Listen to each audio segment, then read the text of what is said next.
하나님 말씀은 열왕기상 22장 24절에서 28절까지 말씀입니다. 열왕기상 22장 24절에서 28절입니다.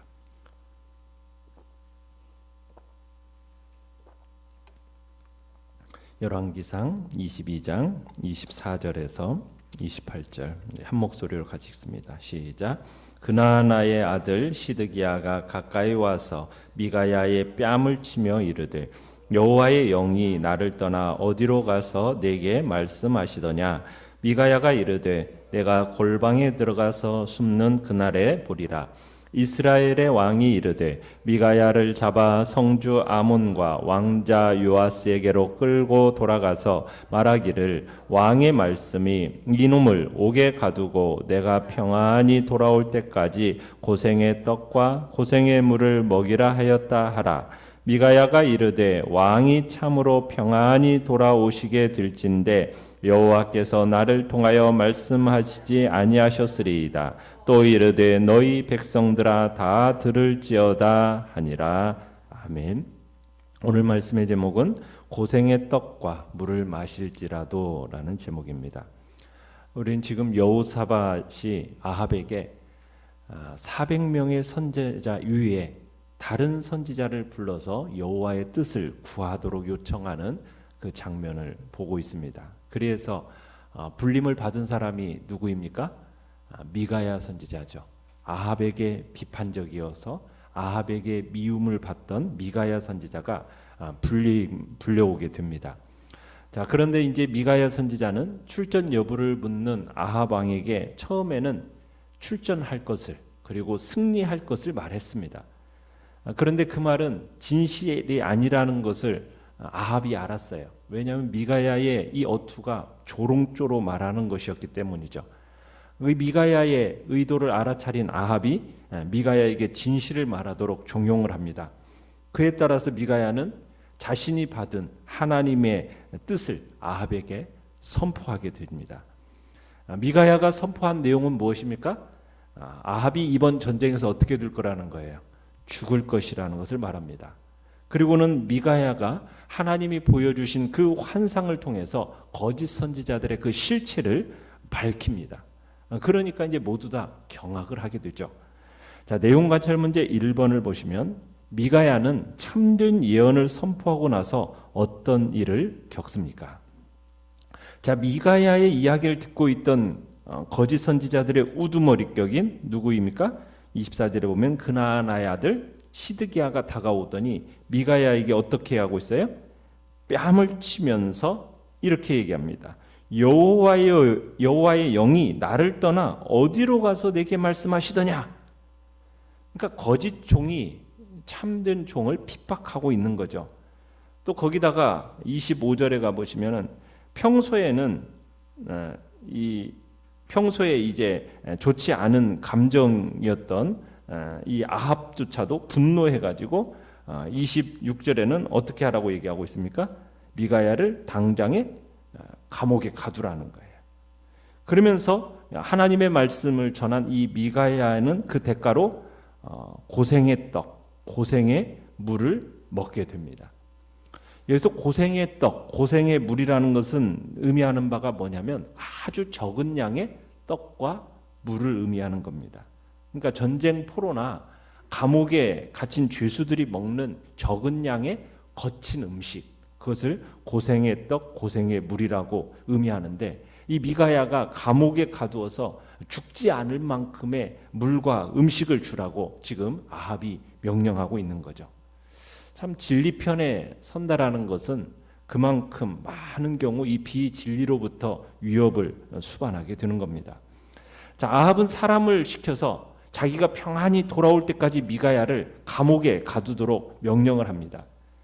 이것은 자신이 전쟁에서 승리하고 돌아오면 그때 자기에게 이렇게 불길하게 예언했던 이 미가야에게 단단히 책임을 묻겠다라는 뜻입니다. 어떻게 보면 미가야에게 이제 자기가 보란듯이 승리하고 돌아오면 이 미가야를 처형할 어떤 계획까지도 세우고 있었다고 볼 수 있는 거죠. 그러니까 이것을 보면 아합은 이번 전쟁에서 자신이 어떻게 될 거라고 확신하고 있는 겁니까? 승리할 거라는 어떤 거짓 선지자들의 말을 확고하게 믿고 있었던 거죠. 결과는 어떻게 되는 겁니까? 이런 확신과는 정반대죠. 아람을 격파하고 승리 개선을 이루기보다는 반대로 아람의 군사의 화살에 맞아서 피투성이 시체로 돌아온 것이 아합의 모습이 되는 겁니다. 자, 내용과 잘 문제 2번을 보시면, 자, 옥으로 끌려가면서도 미가야는 계속 무엇을 선포하고 있습니까? 미가야는 아합의 패배와 죽음을 예언한 탓에 핍박을 당하고 이제 감옥에 갇힘에도 불구하고 그의 마음은 하나님께서 주신 예언에 대한 확신으로 불타올라 있습니다. 그러니까 그의 입이 하나님의 말씀으로 가득 차 있다는 거죠. 그러면서 먼저는 시드기야에게 25절에서 얘기합니다. 몇 년 전 아합에게 패해서 아벡성의 어떤 골방에 숨었던 베나닥 같이 시드기야, 너는 그런 신세와 똑같이 듣고 비로소 그 골방에서 내가 한 말이 진실이라는 것을 알게 될 것이다. 이렇게 선언을 합니다. 누가 진정 하나님의 선지자고 누가 하나님의 심판을 받을 자인가 밝히 드러나게 될 거다. 이제 그렇게 시드기야에게 이제 선언을 하는 거죠. 또 아합의 신하들에게도 아합의 신하들에게 끌려가던 미가야가 또 아합을 향해서도 한마디를 더합니다. 28절에 보면 왕이 참으로 평안히 돌아오시게 될진데 여호와께서 나를 통하여 말씀하지 아니하셨으리이다. 아합이 지금 자신의 승리를 장담하면서 그때 내가 평안히 돌아오면 그때 다시 한번 보자 이렇게 말한 데에 대해서 미가야가 이렇게 하는 거죠. 만약 당신이 다시 살아온다면 내 손에 장을 지집니다. 지금 이런 투로 얘기하는 겁니다. 그리고 계속해서 미가야는 자신을 감옥에 쳐넣으라는 아합의 명령 앞에 전혀 위축되지 않고 용기를 잃기는커녕 뭐라고 얘기하면 너희 백성들아 다 들을지어다. 더 큰 소리로 외칩니다. 그러니까 아합뿐 아니라 그 자리에 있는 모든 사람들 역시 자신의 예언을 잘 듣고 이후에 얼마나 정확하게 하나님의 예언이 성취되는가를 똑똑히 보아둬라. 지금 이렇게 얘기하고 있는 겁니다. 그러니까 미가야 선지자는 모든 백성들이 지금 자기가 한 말에 대한 증인이 되어줄 것을 지금 당부하고 감옥으로 떠나가고 있는 거죠. 참 우리가 이런 모습들을 속에서 아합은 스스로 자신의 운명을 택한 거라는 거 우리가 분명하게 보게 되죠. 분명히 하나님은 가르쳐 주셨습니까? 안 가르쳐 주셨어요? 이 전쟁에서 패하고 죽을 거라는 거 가르쳐 주셨어요. 그런데 아합 스스로가 어떻게 한 겁니까? 지금 자기가 죽음의 자리로 가고 있는 거예요. 미가야를 통해서 분명히 환상까지 또 거짓은 영을 통해서 어떻게 된다는 것까지도 말씀해 주셨음에도 불구하고 아합은 스스로 택해서 지금 그 자리를 가고 있는 겁니다. 만약 아합이 살기를 원했다면 미가야의 말을 들었어야 되죠. 그런데 미가야를 싫어했기 때문에 그를 통해 선포된 하나님의 말씀 듣기를 거부했고 결국에는 아합 스스로가 죽음을 택한 겁니다. 어떻게 보면은 하나님이 그렇게 하시는 것, 그렇죠. 하나님이 모든 주권적인 것에서 하나님이 역사하시지만 결국에는 그 모든 책임은 스스로 지고 가는 거예요. 인간의 참 어리석음을 우리가 보게 되는 겁니다. 연구와 묵상 문제 3번을 보시면 미가야의 모습과 바울이 디모데에게 권면한 모범적인 증인의 모습을 비교해 봅시다. 어떤 유사점을 발견할 수 있습니까? 미가야는 진실을 말했다는 이유로 지금 칭찬이나 훈장을 받는 게 아닙니다. 오히려 어떻습니까? 공개 장소에서 뺨을 맞는 수모를 당합니다. 옥에 갇히는 고난을 겪어야 합니다. 자, 이런 미가야의 모습이야말로 악한 자가 통치하는 세상에서 믿음과 진리를 지키려는 자가 어떤 대접을 받게 되는가, 이것을 지금 극명하게 보여주는 단적인 예인 겁니다. 그럼 말세가 가까워지면 가까워질수록 사람들이요, 입에 먹기 쓴 약은 거부합니다. 대신에 달콤한 거짓 복음을 쫓는 사람들이 더욱 많아질 거라고 얘기했어요. 그러니까 귀에 달콤한 얘기들만 사람들이 좋아해요. 그렇기 때문에 우리가 진리의 복음을 전한다라는 것은 사람들이 듣기 좋아하지 않습니다. 거부하고 오히려 그 말씀을 전하는 이들을 향하여서 어떻게 한다고요? 고난을 겪게 된다는 얘기죠. 그래서 디모데후서 4장 5절에서는 바울이 디모데에게 이렇게 얘기했어요. 그러나 너는 모든 일에 신중하여 고난을 받으며 전도자의 일을 하며 내 직무를 다하라. 결국에는 전도자의 일을 간다라는 것은 무엇을 감수하고 가는 겁니까? 고난을 받을 것을 감수하고 가는 길이 전도자의 일임을 우리에게 보여주고 있는 거죠. 우리는 어떤 마음의 자세로 가는 겁니까?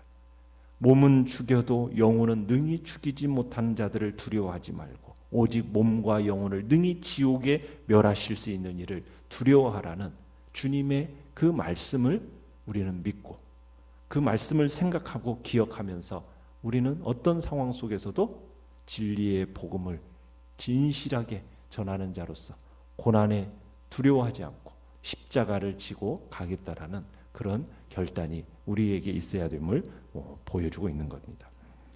느낀 점 4번을 보시면 생명과 사역의 위기 앞에서도 하나님이 자신의 입에 넣어주신 말씀을 끝까지 선포하는 미가야를 볼 때 어떤 도전을 받습니까?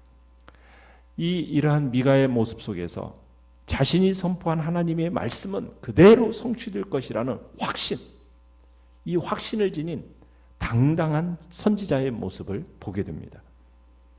하나님의 말씀을 선포하는 자라면 누구나 가져야 할 자세가 이런 자세죠. 하나님의 말씀은 반드시 어떻게 될 거라는 겁니까? 1.1획도 떨어짐이 없이 성취될 것이라는, 이루어질 것이라는 그런 분명한 확신 가운데 전하는 자들이 바로 복음 전도자요, 우리가 가야 하는 길인 겁니다. 그러나 오늘 하나님의 말씀을 증거하는 자들조차도 이런 확신과 당당함이 부족한 모습들이 많은 시대를 살아가고 있습니다. 분명 하나님은 1.16도 떨어지지 않고 하나님의 말씀은 때가 되면 신속하게 이루어질 거라고 분명하게 말씀하고 여러 번 강조하고 있음에도 불구하고 우리는 하나님의 말씀을 선포함에 있어서도 주저하고 때로는 참으로 두려워하는 모습으로 나아가는 것이 혹여나 우리의 모습은 아닌가. 우리는 당연히 미가야처럼 우리가 증거하고 우리가 선포하는 말씀, 문자 그대로 성취되리라는 강한 믿음과 확신을 우리는 가져야 할 것입니다. 그리고 어떤 어려움과 고난이 있다 할지라도 하나님께서는 반드시 당신의 백성으로 하여금 승리케 하실 것이라는 그런 확신을 잃지 말아야겠죠. 그런 어떤 상황 속에서도 믿음과 용기와 인내와 소망을 가지고 당당하게 하나님의 말씀을 선포하는 자, 진리를 따라 살아가는 자, 그로 말미암아 세상을 변화시키는 복된 자리에 우리 모두가 있기를 바랍니다. 또한 고생의 떡과 고생의 물을 먹고 마실지라도 두려워하지 않고 하나님이 어떤 분이신가 이걸 기억하면서 정말 미가야처럼 끝까지 진리의 편에 서서 진리의 자리에 서겠다라는 그런 도전이 우리 안에 이 시간 있게 되는 겁니다. 이 땅에서 믿음을 지키려는 자, 진리를 지켜나가려는 자, 박수갈채 환대가 있기보다는 어떻게 보면 냉소, 푸대접, 고난 등이 뒤따른다는 사실을 우리는 항상 잊지 말아야 합니다. 서로 믿음을 지키고 진리를 전함으로써 그런 일을 당하는 것을 이상하게 여기지 말라는 것이 주님의 말씀이지요. 그러기에 우리는 그런 일을 당할 때 낙심하는 일이 없어야 하겠습니다. 오히려 그와 같은 일을 당하는 자들에게 하늘에 더 큰 상급이 있다라고 주님이 말씀하셨음을 기억하면서 우리는 그런 일을 당하면 당할수록 큰 기쁨으로 이겨나가면서 장차 주님께서 다시 오실 때 영광스러운 모습으로 주님과 함께 영원한 하늘 도성에서 우리가 있게 될 것을 믿음으로 우리는 주님 앞에서 고난의 길을, 주님이 주신 그 믿음의 길을 끝까지 달려나가시기를 간절히 바랍니다. 결단과 적용 5번을 보시면 고난을 겪는 것이 싫어 쉽고 편한 길만 가려 하진 않습니까?